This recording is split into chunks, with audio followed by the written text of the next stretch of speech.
দেখো, তোমরা সমষ্ণ প্রক্রিয়া এবং রুদ্ধতাপীয় প্রক্রিয়ার নাম শুনেছো।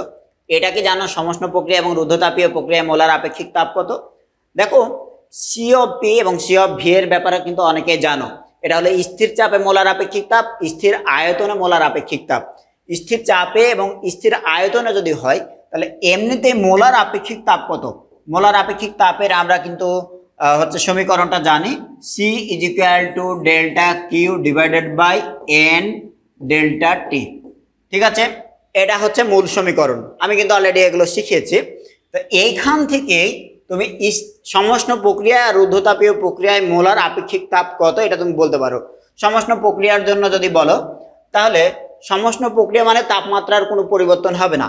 তাহলে তাপমাত্রার পরিবর্তন যদি delta T is equal to 0 হয়, delta T is equal to 0 হলে সি এর ভ্যালু দেখো যে কোনো কিছু 0 দিয়ে ভাগ দিলে সেটা ইনফিনিটি লেভেলে চলে যাবে, অর্থাৎ অনেক বড় ভাগফল পাবা। তাহলে C is equal to infinity. Whereas তুমি যদি বলো রুদ্ধতাপীয় প্রক্রিয়া, তাহলে সেই রুদ্ধতাপীয় প্রক্রিয়ায় কত? রুদ্ধতাপীয় প্রক্রিয়া মানে delta Q is equal to 0, অর্থাৎ সিস্টেম কোনো তাপ আদান প্রদান করবে না, তাপ শক্তির কোনো ধরনের পরিবর্তন হবে না।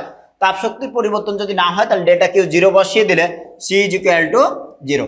অর্থাৎ এই দুই প্রক্রিয়াতে মোলার আপেক্ষিক তাপের মান ঠিক বিপরীত প্রান্তে চলে যাবে, একটা 0 হলে আর একটা ইনফিনিটি। ওকে, এবং এটার কারণ কি সেটারও ব্যাখ্যা দেওয়া যায়। Best of luck.